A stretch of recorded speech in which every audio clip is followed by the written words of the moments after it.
حضرت ابراہیم بن ادہم رحمۃ اللہ علیہ کے حالات و مناقب۔ تعارف: آپ بہت ہی اہل تقوی بزرگوں میں سے ہوئے ہیں اور بہت سے مشائخ سے شرف نیاز حاصل کیا۔ بہت عرصہ تک حضرت امام حنیفہ کی صحبت میں رہے۔ جنید بغدادی فرماتے ہیں کہ آپ کو وہ تمام علوم حاصل تھے جو اولیاء کرام کو ہوا کرتے ہیں، اور در حقیقت آپ گنجینہ علوم کی کلید تھے۔ ایک مرتبہ ابو حنیفہ کی مجلس میں حاضر ہوئے تو لوگوں نے حقارت آمیز نگاہوں سے دیکھا،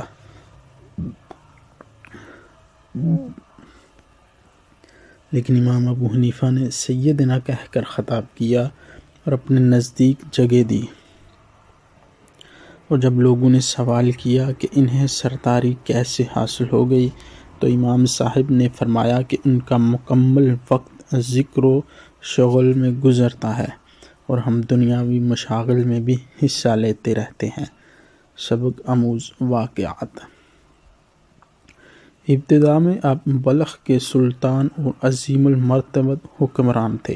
ایک مرتبہ آپ محو خواب تھے کہ چھت پر کسی کے چلنے کی آہٹ محسوس ہوئی، تو آواز دے کر پوچھا کہ چھت پر کون ہے؟ جواب ملا کہ میں آپ کا ایک شناسا ہوں، اونٹ کی تلاش میں چھت پر آیا ہوں۔ آپ نے فرمایا کہ چھت پر اونٹ کس طرح آ سکتا ہے؟ آپ کو تاج و تخت میں خدا کس طرح مل جائے گا؟ یہ سن کر آپ ہیبت زدہ ہو گئے، اور دوسرے دن جس وقت دربار جمع ہوا تھا تو ایک بہت ہی ذی حشم شخص دربار میں آ پہنچا۔ حاضرین پر کچھ ایسا رعب طاری ہوا کہ کسی میں کچھ پوچھنے کی سخت باقی نہ رہی، اور وہ شخص تیزی کے ساتھ تخت شاہی کے نزدیک پہنچ کر چاروں طرف کچھ دیکھنے لگا۔ اور جب حضرت ابراہیم بن ادہم نے سوال کیا کہ تم کون ہو اور کس کی تلاش میں آئے ہو، تو اس نے کہا میں قیام کرنے کی نیت سے آیا تھا، لیکن یہ تو سرائے معلوم ہوتی ہے، اس لیے یہاں قیام ممکن نہیں۔ آپ نے فرمایا کہ برادرم، یہ سرائے نہیں بلکہ شاہی محل ہے۔ اس نے سوال کیا کہ آپ سے قبل کون آباد تھا یہاں؟ فرمایا کہ میرے باپ دادا۔ عرض کیا کہ اس طرح کئی پشتوں تک پوچھنے کے بعد اس نے کہا اور اب آپ کے بعد یہاں کون رہے گا؟ فرمایا کہ میری اولادیں۔ اس نے کہا ذرا تصور فرمائیے کہ جس جگہ اتنے لوگ آ کر چلے گئے اور کسی کو ثبات حاصل نہ ہو سکا، وہ جگہ اگر سرائے نہیں تو اور کیا ہے؟ یہ کہہ کر وہ اچانک غائب ہو گیا، اور ابراہیم ادہم چونکہ رات ہی کے واقعہ سے بہت مضطرب تھے، اس لیے اس واقعہ نے اور بھی بے چین کر دیا۔ آپ اس کی جستجو میں نکل کھڑے ہوئے، اور ایک جگہ جب ملاقات کے بعد آپ نے ان کا نام دریافت کیا تو انہوں نے فرمایا کہ مجھے حیدر کہتے ہیں۔ اسی ادھیڑ پن میں آپ لشکر سمیت شکار کے لیے روانہ ہوئے، لیکن لشکر سے بچھڑ کر جب تنہا رہ گئے تو غیب سے ندا آئی، اے ابراہیم، موت سے قبل بیدار ہو جاؤ۔ اور یہ آواز مسلسل آتی رہی، جس سے آپ کی قلبی کیفیت دگرگوں ہوتی چلی گئی۔ پھر اچانک سامنے ایک ہرن نظر آ گیا، اور جب آپ نے شکار کرنا چاہا تو وہ بول پڑا کہ اگر آپ میرا شکار کریں گے تو آپ خود شکار ہو جائیں گے، اور کیا آپ کی تخلیق کا یہی مقصد ہے کہ آپ سیر و شکار کرتے پھریں؟ پھر آپ کی سواری کے ذہن سے بھی یہی صدا آنے لگی، اور آپ گھبرا کر اس طرح متوجہ اللہ ہوئے کہ قلب نور باطنی سے منور سا ہو گیا۔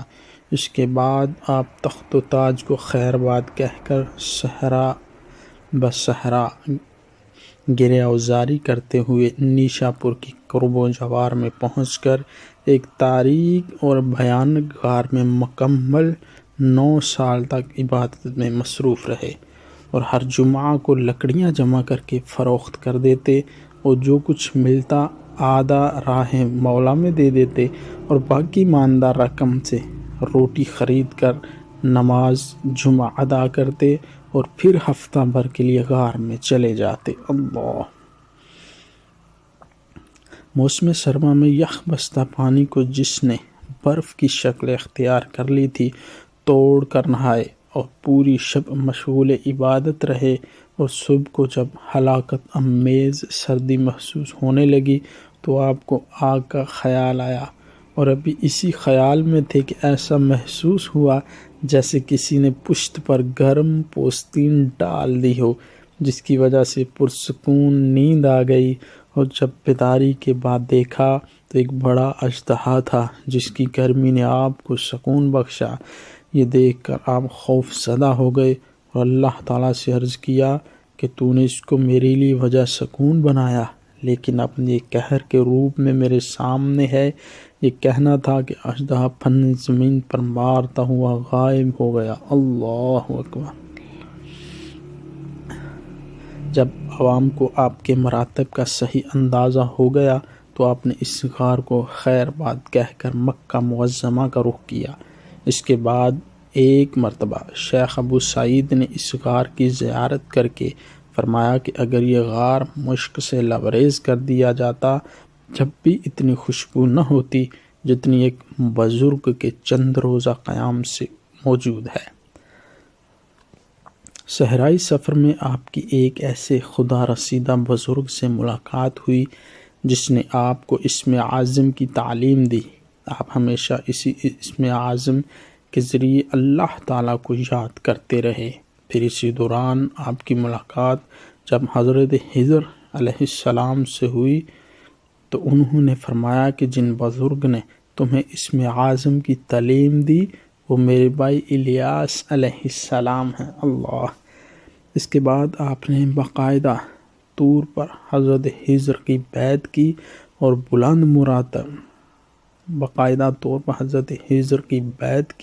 اور بلند مراتب تک پہنچے۔ پھر فرمایا کہ ایک مرتبہ میں بیابانوں کی خاک چھانتا ہوا جب نواح عراق پہنچا تو میں نے ایسے 70 فقراء کو دیکھا جو راہ مولا میں اپنی جان نچھاور کر چکے تھے، لیکن ان میں سے ایک فرد ایسا باقی تھا جس میں زندگی کے کچھ آثار تھے، اور جب میں نے اس واقعہ کی نوعیت دریافت کی تو اس نے کہا، اے ابراہیم، بس محراب اور پانی کو جز و حیات بنا کر آگے جانے کی سعی نہ کر ورنہ مہجور ہو جاؤ گے، اور قربت کا تصور بھی چھوڑ دو ورنہ اذیت اٹھاؤ گے، کیونکہ کسی کی تاب و طاقت نہیں کہ سلامت روی کی حالت میں گستاخی کا مرتکب ہو سکے، اور اس دور سے بھی ڈرتے رہو جو حاجیوں کو کفار روم کی مانند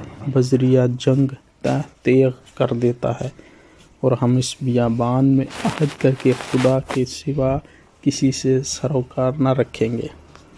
محض توکل اللہ کے سہارے مقیم ہو گئے، اور جب قطع مصافحت کرتے ہوئے بیت اللہ کے قریب پہنچے تو حضرت خضر علیہ السلام سے شرف نیاز حاصل ہو گیا، اور ہم نے آپ کی ملاقات کو مبارک فعل تصور کرتے ہوئے اپنی سعی کے بار آور ہونے پر خدا کا شکر ادا کیا، لیکن اسی وقت ندا آئی، اے عہد شکنو، اے فریب کارو، کیا تمہارا یہی عہد تھا کہ مجھ کو فراموش کر کے دوسروں سے رسم و راہ بڑھاؤ؟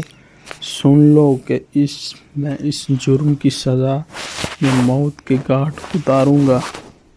چنانچہ اے ابراہیم ادم، یہ تمام فوت شدہ لوگ اسی کے قہر کا شکار ہو گئے، اور اگر تم بھی خیریت چاہتے ہو تو ایک قدم بھی آگے نہ بڑھانا۔ اور حضرت ابراہیم نے حیرت زدہ ہو کر اس شخص سے پوچھا کہ تم کیسے زندہ بچ گئے؟ تو جواب دیا کہ ابھی نیم پختہ ہوں اور اب انہی کی طرح پختہ ہو کر جان دینا چاہتا ہوں۔ یہ حق